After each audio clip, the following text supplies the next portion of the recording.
The broadcast is now starting. All attendees are in listen-only mode. Good morning and welcome to today's webinar, Workers' Compensation Classification Basics. I'm Rob Oates, Chairman of the IIABCal Emerging Leaders Committee. With us today is Brian Gray of the California Workers' Compensation Insurance Rating Bureau. The WCIRB has partnered with the IIABCal Emerging Leaders to offer these free webinars to help agents and brokers increase their understanding of the California Workers' Compensation Insurance System. Brian has more than 20 years of experience in the classification and test audit process. For today's webinar, we have muted your phones to eliminate background noise. We can still ask questions throughout the webinar by writing into the right-hand toolbar of GoToMeeting. All of your questions will be addressed at the end of the presentation. Brian, take it away. Yes, good morning. So this morning we're going to be going over just a very basic introduction to the classification process. This is similar to a presentation that's available on our website, WCIRB.com, in the Learning on Demand Center. We have expanded it just slightly for today's audience, so we have a few extra slides than what you would find online, but you'll get the idea of what we have available online after this morning's seminar. And I am Brian Gray. I'm a Quality Assurance Director in the Classification and Test Audit Department here at the Rating Bureau. I joined the Rating Bureau in 1987, so I have been doing this for a little while. So today we're going to go over the introduction to the standard classification system and discuss its objective. We're going to talk about classification descriptions, general classification procedures. We'll discuss assignment by analogy and when it's appropriate to do that. We'll talk about the single enterprise rule, which is really one of the foundations of the class system. And we'll go over some frequently asked questions.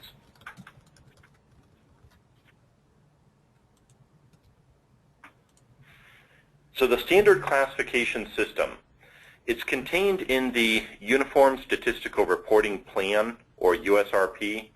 And the USRP is the Insurance Commissioner's regulations that govern how workers' compensation classifications are assigned. I mention that because these regulations basically have the weight of law. So anytime you read a rule that's in the USRP or look at any of the rules that we'll be discussing today, it's important to realize that they are regulatory in nature.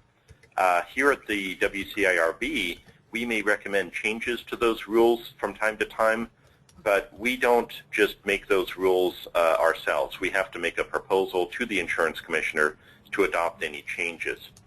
So the standard class system basically provides the rules and guidelines for establishing which workers' compensation classes apply to each California employer for statistical reporting purposes. And that's important to stop and talk about for a moment. Here at the Rating Bureau, when we make an assignment, that assignment is binding with regard to how an insurer is going to report data to us. We are the Insurance Commissioner's designated statistical agent, and so we need to have everyone on the same page with regard to how they report data to us. When it comes to pricing a policy, the insurers do have some leeway. They can file a classification deviation when they make their rate filing with the Department of Insurance. And occasionally you'll see an insurer that does this. It's not that common, but it does happen. The key to a rate filing deviation is that they need to demonstrate that they'll still follow the standard classification system when they report data to the WCIRB. So the standard classification system is required by the California Insurance Code. So the objective of the classification system is to group employers into classifications so that each class reflects the risk of loss common to those employers. With few exceptions, it's the business of the employer within California that is classified, not the separate employments, occupations, or operations within the business. So focusing on that second sentence for just a moment, when we make a classification assignment here, it's based on the operations within California. So if we're looking at a company that has multi-state operations or even multinational operations, it's generally going to be just the California portion of the operations that we look at when we make a classification assignment. Additionally, it's the business as a whole that we classify. We're going to talk a little bit later on about the single enterprise rule. We're generally not breaking up a business into multiple classifications. We're generally finding one classification that best fits the business as a whole. Now, there are some exceptions to this. If any of you write construction industry employers, for example, there are special procedures that govern how construction classes are assigned, and we do break up those by trade.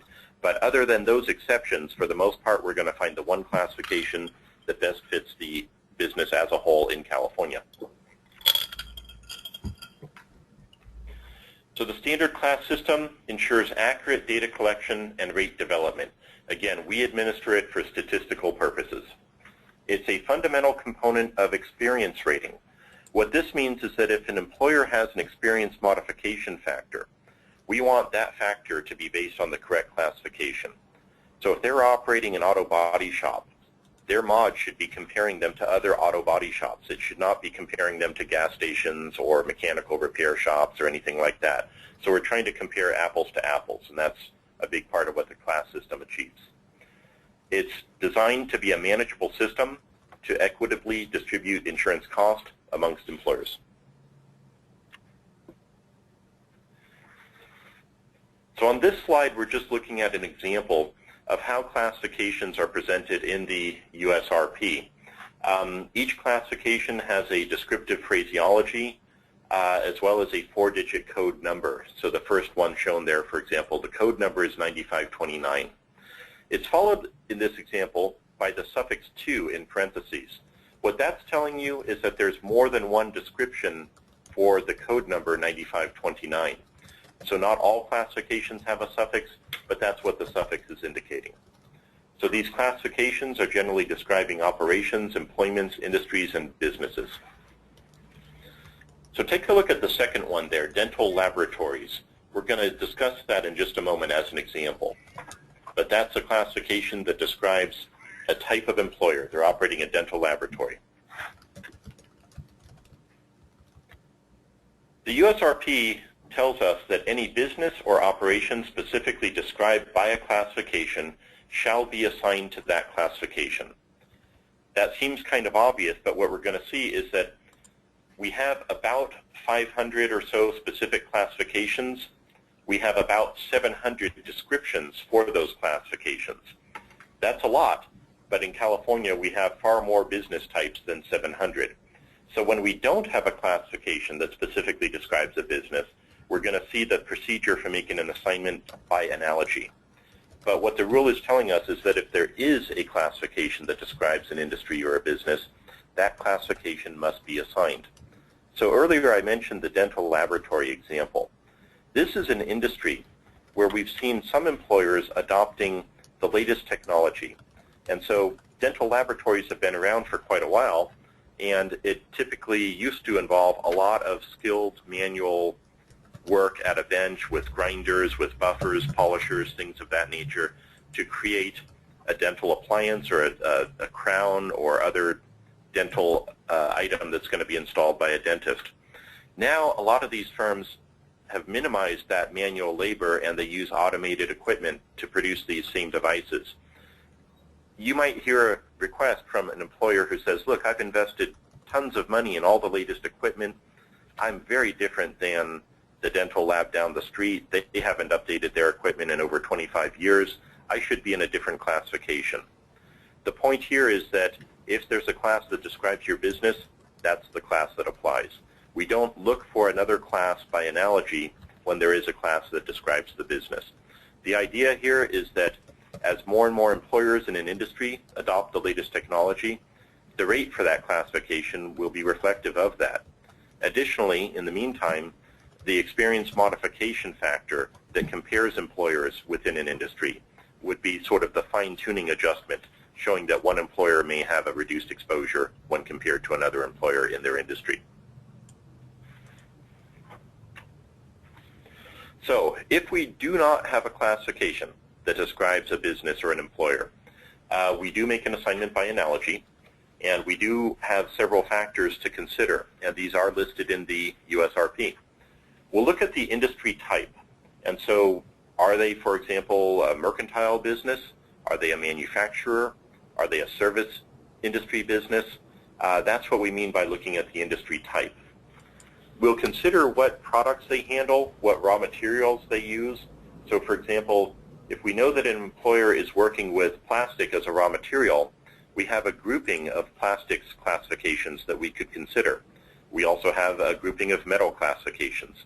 And so we'll look at raw materials when trying to assign a classification by analogy. If an employer is selling their products, we're going to look at who purchases the products. We're going to look at how products are sold. Is it retail, is it wholesale, or something else? We'll consider the materials, tools, and equipment that they use. So for example, if we see an employer engaged in an operation and we don't have a classification for that operation, but the equipment that they're using is equipment that we otherwise find, say, in the machine shop industry, we may consider assigning the machine shop classification by analogy, if that's comparable based on the equipment that they're using. In some industries, licensing can be very determinative. For example, in the health and human services industry, when you're looking at residential care facilities or other types of employers, if they're licensed, licensing will be considered when determining the applicable classification. Finally, for agricultural concerns, we have a limited number of farm classifications, and so for an employer who's doing something that's not described by one of those farm classifications, we're going to look at what type of crops are they raising, what types of animals are they working with, and try to make a comparison, try to find a similar classification, in other words. The end goal is to assign the most analogous classification based on process and hazard, trying to find the best fit. The hazard is typically established based on the application of the criteria that we just discussed on the previous slide, and that criteria is found here in the USRP at Part 3, Section 3, Rule 1B.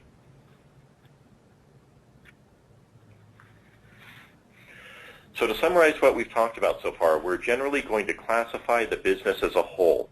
We're going to find the one classification that best describes the business overall based on what they're doing in California. If there's no classification that specifically describes the business, assign one by analogy. But again, the important thing to realize here is that you should not be looking for a class by analogy when there is a classification that already exists that fits a business. So the next rule we're going to talk about here is the single enterprise rule. So most businesses in California are what we describe as single enterprises. It's the most common, the simplest type of business operation. The various activities and departments that support a single business operation make up a single enterprise. So what we're saying here is that not every employee at a business necessarily has an identical exposure to risk or has an identical group of job duties, but we're not classifying the individual employees per se. We're looking at the business and classifying the business, knowing that every business is going to have a blend or a mix of different types of employees and different types of operations. Most single enterprise businesses have a single source of revenue, and so when we're trying to establish a classification for a business, it's very common for us to start with the question, well, how do they generate revenue? How do they make money? Because that will often lead us to the correct classification. It's not unusual that a business consists of one or more operations. They may be split between more than one location, but when all of the operations are contemplated within the scope of a single classification, the entire exposure is assigned to a single classification. It's not unusual to get a question from an employer saying, well, what would happen if I moved my painting operations to a new location? Maybe they're a furniture manufacturer, for example, and they say, look, maybe I can move my painting operations across the street. Will that get me into a lower rated classification? And the idea here is that whether you're at a single location or whether you divide it up between multiple locations, if it's all normal to a single industry, it's still assignable to that single classification that describes the employer's business in California.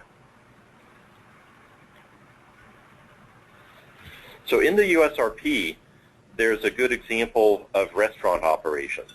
And so a restaurant has a variety of employees engaged in a variety of duties. The people working in the kitchen certainly have a different exposure and a different set of duties than the people working in the dining area or the people working as a hostess or a maitre d'. But the bottom line is that all of these people are engaged in things that are normal and usual to the operation of a restaurant. Therefore, the restaurant class 9079 applies to all of the employees. The example in the USRP even goes a little bit further. Suppose you had a chain of fast food restaurants, and maybe you had a central facility where you just received in merchandise and stored it, all of the various supplies that you needed for your restaurant operations. If you were to drive by and look at that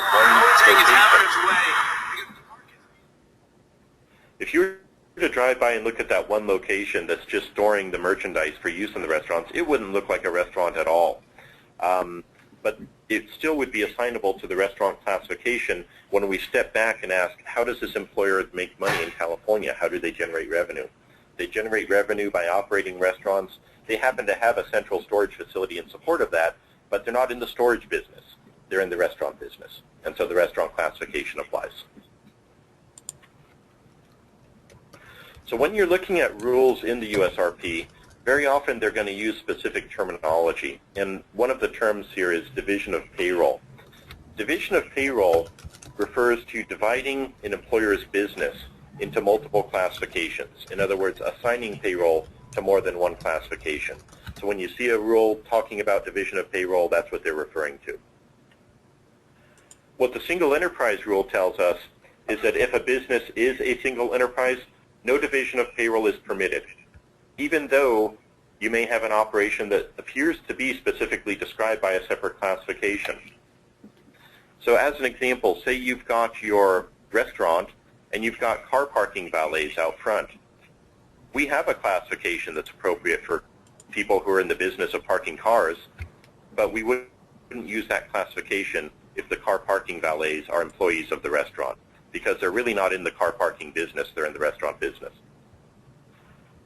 So this goes on to say no division of payroll is permitted unless the phraseology of the applicable classification specifically provides for such division of payroll. You'll see examples when you look at a complete classification phraseology where it sometimes carves out a certain operation and directs that a separate classification be assigned. As an example, if you were to look at the bakery classification, it's 2003. It directs that store operations shall be separately classified. So if you think of a typical neighborhood bakery, you're going to have classification 2003 for the people in the back that are actually making baked goods. But for the front counter, the people that greet customers and sell them the baked goods, they would be separately classified because the classification directs that that be done.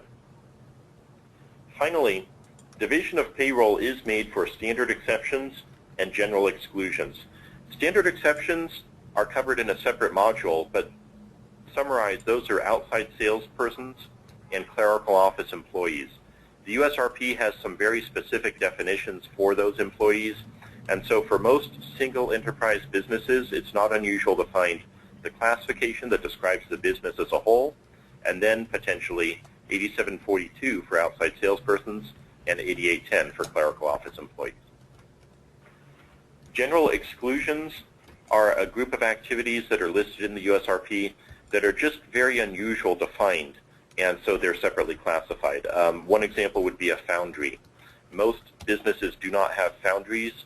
Most foundries are also engaged in some machining activities. So it's not unusual to find, for example, a machine shop that if they operate their own foundry, that foundry would be separately classified because foundries are a general exclusion. So why don't we separately assign each department or operation to its own classification? Why do we lump them all together? Well, historically, the single enterprise concept is found to be the best rate-making method consistent with classifying the employer's overall business and industry. In other words, we know that for any given industry, the employers in that industry will tend to have a similar complement of staff. And so by classifying the industry as a whole, we have enough credible data to come up with a good statistically credible rate. If we were to assign multiple classifications, one classification, say, for every different type of task performed in a restaurant, the record keeping to accurately track payroll for every activity would be very burdensome to employers. Calculating a separate rate for each activity may not be possible because it's possible that some of these activities taken alone would not have enough data to be statistically credible. Even if an employer were to have perfect records, and even if accurate rates were developed for each small activity, the average premium for most businesses would not change. The idea here is that the overall payroll and the overall losses for the industry would still be as they are. It's just that you would be splicing them up differently and redistributing them. But the claims haven't gotten any better or any worse. The payroll hasn't changed. It's just being divided up differently under a very complicated system potentially. Finally, division of payroll between classifications is verified only when a payroll audit is performed. If we had an increasingly complex system where employers were expected to maintain accurate payroll records to divide up payroll between many tasks within a business, some of them may have an unpleasant surprise when it comes time for final audit. Basically, whenever an employer is allowed to divide payroll between multiple classifications, there are some pretty strict record-keeping requirements that apply, and those rules say that if the record-keeping requirements have not been met, all payroll goes to the highest rated classification. So if we were to adopt a more complex system, some employers would wind up paying more because of bad record-keeping. Employers with perfect records would probably be in about the same place they are today. So keeping the system simple is one of the goals of the standard classification system. So we have some frequently asked questions that we receive in our customer service department or when we're out meeting with employers in the field, and we'll go over those now. One would be, I want more than one classification for my business. Can I get additional classifications by establishing multiple legal entities? The basic answer here is that no, you could not. Businesses that share a majority common ownership are combined as a single employer for classification purposes. So if you had, say, a furniture manufacturing plant and you wanted to separately classify your painting department and you established a separate corporation for it, but if the same people still owned the majority interest in each of these two entities, they would still be combined, they would still be classified as a single employer, they would still share a single experience modification if the employer were experience rated. Now, this is worth noting because in some other jurisdictions, you may be able to establish a separate class with a separate legal entity. But here in California, provided the ownership still shares majority common ownership between these two entities, we would view them as a single employer. For the next question, I do not agree with the classification on my policy. What should I do? What we advise employers is that they should contact their insurance representative or their insurer, discuss how their classification assignment was established. If necessary, the insurer can request a WCIRB classification inspection.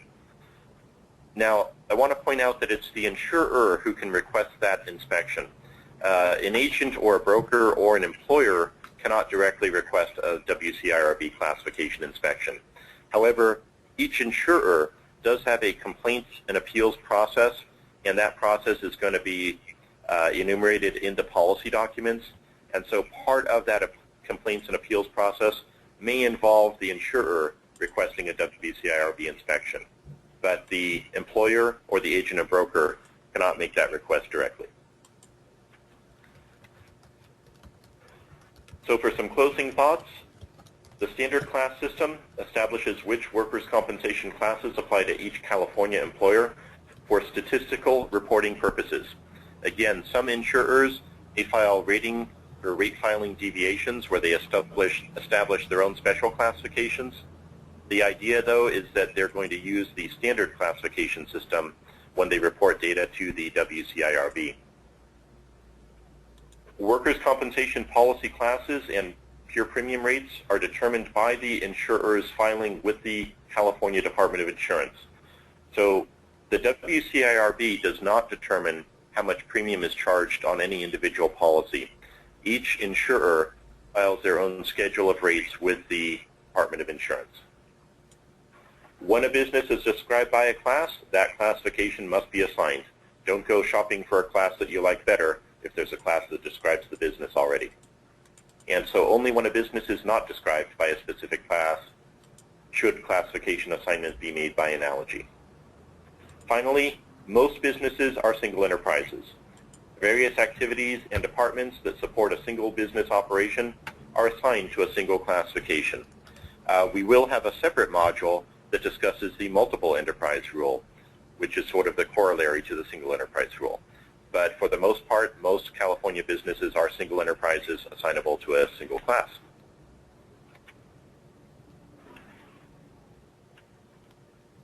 As some references and resources that we've been discussing today, there's the California Insurance Code, Section 11658. There's the California Workers' Compensation Uniform Statistical Reporting Plan, or USRP. That is available for no charge at WCIRB.com. There's the California Workers' Compensation Experience Rating Plan. The information regarding ownership and common ownership of entities, that information is found in the Experience Rating Plan. And that also is available free on our website. And our website is WCIRB.com. Okay, so the purpose of today's lesson was just to provide a basic introduction to classification, covering the standard class system and its objective, general class procedures, and it's appropriate to make an assignment by analogy, the single enterprise rule, and some frequently asked questions.